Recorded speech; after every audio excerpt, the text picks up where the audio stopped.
Bill Cushenbery's El Matador is one of the defining custom cars of the early American show car era.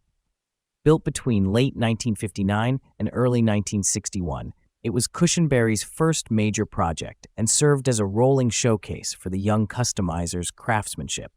Working alongside designer Don Varner, he transformed a 1940 Ford into a radically styled Kustom that helped establish his reputation in Southern California. The transformation was extensive. The roof was chopped by approximately 3.5 inches, while the body was sectioned nearly 5 inches to achieve a dramatically lower profile.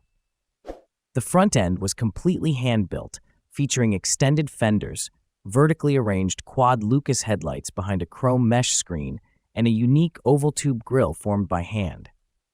Corvette Nerf bars replaced conventional bumpers, the running boards disappeared beneath sculpted sheet metal, and the rear gained recessed taillights, twin deck lid peaks, air scoops, and a rolled pan. The oversized rear window came from a 1952 Chevrolet and was installed upside down, while the windshield originated from a 1950 Rambler. Inside, Cushenbery created a futuristic handmade dashboard that reflected the space-age styling trends of the period. The body received a distinctive translucent red finish that shifted from amber to gold depending on the light. Power came from an Oldsmobile V8, and the car rode on United States Royal Masters tires. El Matador debuted at the Oakland Roadster Show in February 1961 and immediately attracted attention. Its striking appearance secured features in Automotive magazines, national exhibition tours with promotions, incorporated, appearances in Ford's Cavalcade of Customs, and a 1963 advertisement in Hot Rod magazine with a $5,000 asking price. Ownership changed frequently over the following decades. AMT purchased the car and sent it across the United States, with Bud Anderson driving it from show to show.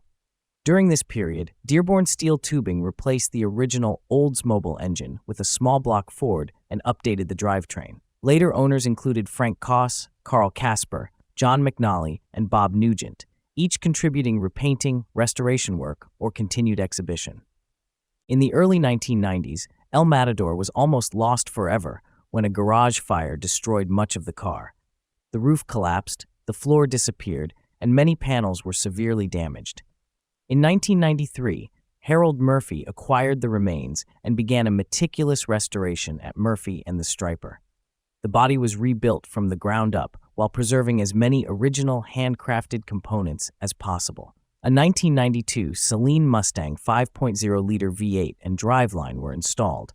The original dashboard and wooden headrests were restored, and the white Naugahyde interior recreated the early 1960s appearance. The restored El Matador returned to the public in 1994 at the Turkey Rod Run in Daytona Beach. Today, Bill Cushenbery's El Matador remains one of the most influential custom cars ever built. It has appeared at major collector car auctions, including Fort Lauderdale in 2011 and Mecum Indy in 2021, where bidding reached $60,000. More than 6 decades after its debut, the car continues to represent the creativity, engineering, and craftsmanship that defined the golden age of American custom car culture.